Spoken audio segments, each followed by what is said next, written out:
Capítulo 5. Después de haber descansado unos días en Betania, el maestro y sus discípulos abandonaron Jerusalén. Mientras tanto, la tensión entre él y los fariseos seguía en aumento. El gran consejo de los fariseos enviaba representantes suyos para que discutieran con él en el patio del templo. Pero él resolvía todos los problemas y respondía a las insidiosas preguntas que le preparaban, de una manera tan firme que todo el mundo se quedaba encantado, admirándole cada vez más. La irritación de los fariseos crecía, y cuando sucedió que el maestro devolvió la vista a un ciego de nacimiento, no pudieron contener su cólera. Al hombre que resultó sanado le prohibieron la entrada en el templo y se pusieron de acuerdo con los saduceos para deliberar juntos lo que habían de hacer con aquel hombre cuyas actuaciones y enseñanzas ponían en grave peligro el prestigio de ambas sectas. Igual que habían hecho en otras ocasiones en que su presencia irritaba la hostilidad de sus enemigos, se alejó de Jerusalén.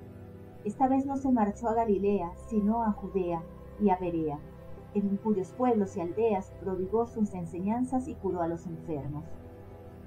Cuando se marchó, también algunas mujeres le siguieron para servirle a él y a sus discípulos. Entre ellas estaba Magdalena. Desde que conoció aquella historia del padre y sus dos hijos, lo único que deseaba era poder servir y escuchar al maestro. Fuera de él, el mundo dejó de existir para ella. Él era el padre que perdonó a la hija pródiga. No había en el mundo entero un amor más grande que el que le demostró el maestro. Ella dejó de preocuparse por la gravedad de sus pecados, pues ahora tenía la certeza de que él los conocía todos y que se los perdonaba. Él desveló a Magdalena el misterio de su corazón, y ella lo había visto como una llama que prende fuego y lo quema todo. Un amor así tenía que despertar el deseo de corresponder con algo digno de él. Magdalena se sentía capaz de amar de nuevo como si fuera la primera vez en su vida, con ese amor que no pide más que el derecho a adorar y a servir. Iban por las carreteras formando un grupo encabezado por él y sus discípulos. Detrás, a cierta distancia, las mujeres conducidas por la madre del maestro. Esta mujer, con el rostro de muchacha joven, no se separaba de su hijo. Antes, cuando él se marchaba de Galilea, ella se quedaba en casa, pero ahora le seguía por todas partes. A pesar de su silencio y de su aparente tranquilidad, se la veía preocupada por el peligro que pudiera correr su hijo. Los habitantes de los pueblos, avisados de su llegada, les recibían con júbilo. Una multitud de enfermos, de inválidos, de ciegos, aguardaban con esperanza al maestro. Él se acercaba a ellos, se inclinaba sobre los moribundos, tocaba las heridas infectadas y los ojos que no veían.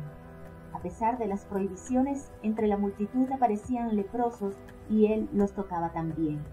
Se oían exclamaciones de admiración cuando un inválido de repente tiraba las muletas y empezaba a bailar de alegría, cuando un mudo dejaba de balbucear y se podían entender sus palabras, o cuando un ciego gritaba «¡Veo!». Luego el maestro solía sentarse en una piedra o en un taburete y empezaba a enseñar. La gente le escuchaba en piadoso silencio. Solo de vez en cuando algún suspiro se levantaba como un soplo de viento. Podía hablar todo el tiempo que quería, nadie se cansaba de escucharle. Magdalena atendía sus enseñanzas todos los días y siempre descubría algo nuevo y sorprendente. Cuanto más aprendía, tanto más se daba cuenta de que lo que enseñaba era como el mar infinito donde se sumergía uno pero no se ahogaba. Este mar atraía al ser humano y daba sentido a la vida. El día terminaba, pero la gente no dejaba que el maestro se marchara. Los discípulos tenían que llevárselo casi a la fuerza para que pudiera descansar y comer algo de lo que le preparaban las mujeres.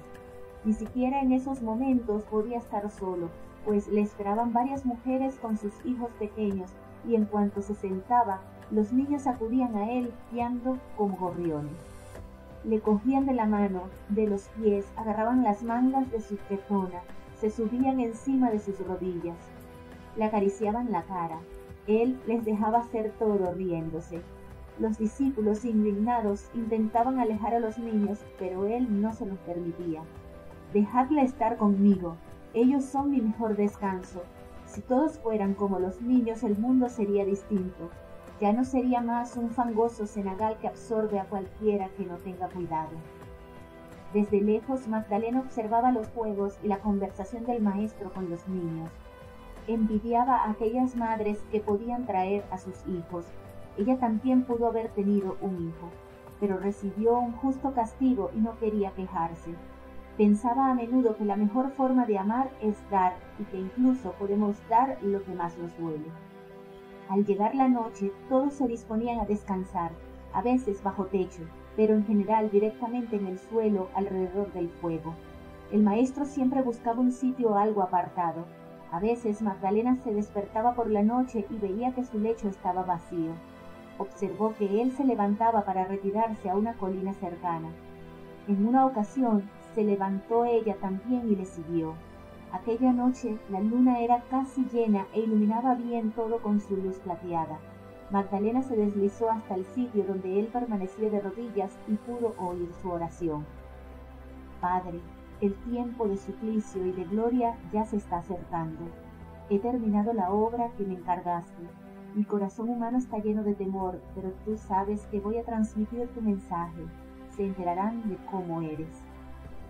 Magdalena no entendió el significado de aquellas palabras, pero sí percibía que su contenido era muy importante y que seguramente no las comprenderían ni siquiera sus discípulos.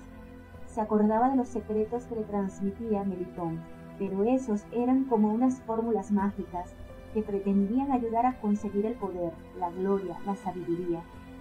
El misterio que acababa de escuchar era diferente. No iba destinado solamente a unos cuantos iniciados que conocían las fórmulas secretas, sino que se dirigían a todos los que quisieran aceptarlo. Si parecía un misterio, era porque su luz podía dañar los ojos. Un día les alcanzó en el camino el pequeño Rubén, que vivía en Betania y a quien Marta solía mandar a veces a que le hiciera recados. Tu hermana ha dicho, se dirigió a Magdalena, que vuelvas a casa inmediatamente. Tu hermano está muy enfermo, no puede moverse. Marta ha dicho que te necesita. Magdalena se acercó al maestro y le transmitió la noticia. Él se quedó reflexionando un rato y dijo, es preciso que vuelvas. Si Lázaro está tan enfermo, Marta no debe quedarse sola. Si no mejorase, enviadme un aviso. Magdalena, cumpliendo la voluntad del maestro, se fue a Betania. Efectivamente, Lázaro estaba muy mal. Había que atenderle constantemente, pues no podía ni levantarse. Sufría unos ataques de tos que no le dejaban respirar.